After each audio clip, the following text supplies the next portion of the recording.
आप देख रहे हैं मलिक न्यूज 24। नजर सच खबर पर। मध्य प्रदेश के जबलपुर में केंद्रीय मंत्री धर्मेंद्र प्रधान के एक बयान पर पलटवार करते हुए कांग्रेस के वरिष्ठ नेता और मध्य प्रदेश के पूर्व मंत्री जीतू पटवारी ने तीखा हमला बोला है। उन्होंने कहा कि जातिगत जनगणना का विजन सबसे पहले राहुल गांधी ने देश के सामने रखा था, लेकिन भाजपा और उसकी पूरी पार्टी ने उसका मजाक उड़ाया और विरोध किया। जीतू पटवारी ने कहा, राहुल गांधी ने देश के सामने जातिगत जनगणना का विजन रखा था, आप सब उसका मखौल उड़ाते रहे, पूरी पार्टी उसका विरोध करती रही, बटोगे तो कटोगे की राजनीति पर भाजपा नफरत परोसती रही। उन्होंने भाजपा पर आरोप लगाया कि वह नफरत परोसने की राजनीति करती रही और समाज को बांटने का काम करती रही, जबकि राहुल गांधी ने सामाजिक न्याय और समानता की बात की। पटवारी ने आगे कहा कि अंत तोंगतवा राहुल गांधी की बात को सरकार ने स्वीकार किया, जो दर्शाता है कि कांग्रेस की दूरदर्शिता और नीतियों को आखिरकार सरकार को मानना पड़ा।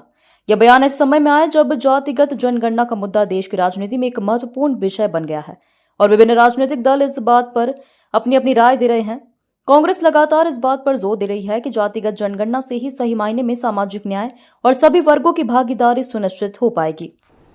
धर्मेंद्र प्रधान जी से मेरे दो सवाल हैं कि राहुल गांधी जी ने इस देश के सामने एक विजन रखा जातिगत जनगणना का, आप सब उसका मखौल उड़ाते रहे, आपकी पूरी पार्टी उसका विरोध करती रही, पूरी बीजेपी कटोगे तो बटोगे की राजनीति पर नफरत परोसती रही। अंत तो गतवा राहुल गांधी जी की वो बात जिसमें उन्होंने जातिगत जनगणना की बात की, आप जिसमें मंत्री हो उस सरकार ने स्वीकार की।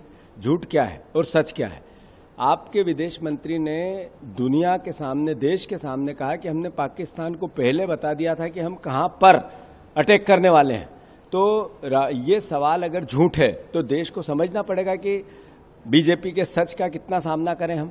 मैं मानता हूं कांग्रेस पार्टी विपक्ष की, राहुल गांधी जी विपक्ष की भूमिका निभाते हैं और देश में प्रेम प्यार मोहब्बत की बात करते हैं, देश में न्याय की बात करते हैं, सामाजिक सरोकार की बात करते हैं, सामाजिक जो बदलाव आना है देश में उसकी आवश्यकता को देश के विजन के साथ लेके मोदी को आगाह करते हैं।